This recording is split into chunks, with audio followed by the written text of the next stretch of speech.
बात पश्चिम बंगाल की मुख्यमंत्री ममता बनर्जी की, जिन्हें जेल जाने का डर सता रहा है। ममता बनर्जी आज कोलकाता में उन 25,000 शिक्षकों से मिली जो भर्ती प्रक्रिया में गड़बड़ी की वजह से सुप्रीम कोर्ट के आदेश के बाद बेरोजगार हो। इस मामले में ममता ने सीजीआई के फैसले पर सवाल खड़े किए और यह अंदेशा जताया कि इस बात पर उन्हें जेल में भी डाला जा सकता है।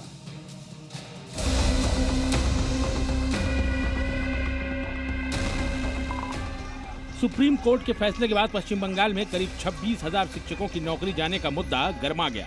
इस मामले में जहां विरोध प्रदर्शन हो रहा है, तो वहीं दूसरी तरफ सियासी बयानबाजी भी तेज हो गई। इस मुद्दे पर बीजेपी ने ममता सरकार को घेरते हुए उनके इस्तीफे की मांग कर डाली।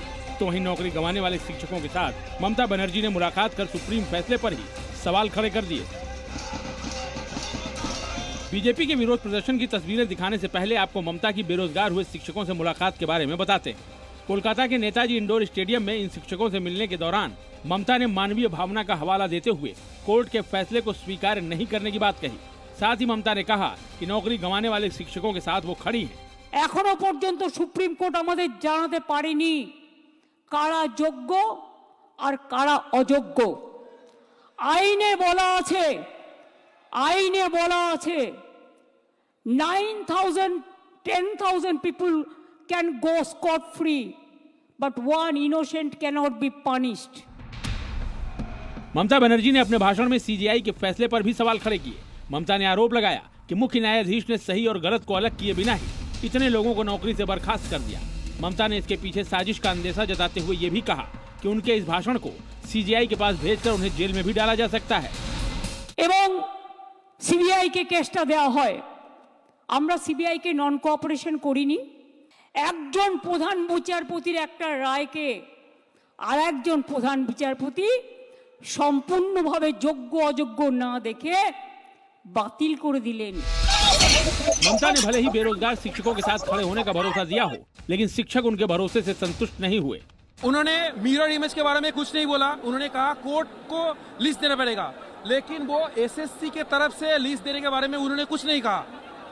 उनको ये इंस्ट्रक्शन देना पड़ेगा कि जो डिजर्विंग कैंडिडेट है और जो फ्रॉड कैंडिडेट है उनका लिस्ट वो एसएससी को बोलने के लिए मजबूर करे कि वो लिस्ट पब्लिश करे। आपको डिस्प्यूट लिस्ट सुप्रीम कोर्ट कैसे दिया? डिस्प्यूट लिस्ट ऐसे है तो एसएससी का ऑफिस में आप एसएससी ऑफिस के लिए और चाल का और काकोर का विचार देगा। योग्य और अयोग्य लिस्ट तो एसएससी है ना, भाई ऐसा कथा नहीं मानती है। दरअसल शिक्षक भर्ती का ये मामला करीब 10 साल पुराना है। 2016 में पश्चिम बंगाल स्कूल सर्विस कमीशन ने शिक्षकों की भर्ती परीक्षा ली थी। 2017 में भर्ती परीक्षा के रिजल्ट में गड़बड़ी सामने आई। 25 अप्रैल 2022 को सीबीआई ने शिक्षा मंत्री पार्थ चटर्जी से पूछताछ की। 22 जुलाई 2022 को ईडी ने चटर्जी और उनके करीबियों के ठिकानों पर छापे मारे, जिसमें उनकी करीबी अर्पिता के घर से 20 करोड़ रुपए कैश मिला। 23 जुलाई 2022 को ईडी ने चटर्जी को गिरफ्तार कर लिया। 22 अप्रैल 2024 को कलकत्ता हाईकोर्ट ने 25,753 शिक्षकों की नियुक्ति रद्द कर दी। 29 अप्रैल 2024 को हाईकोर्ट के आदेश को सुप्रीम कोर्ट में चुनौती दी गई। 3 अप्रैल 2025 को सुप्रीम कोर्ट ने 25,753 शिक्षकों की नियुक्ति रद्द की और नए सिरे से चयन प्रक्रिया का आदेश दिया।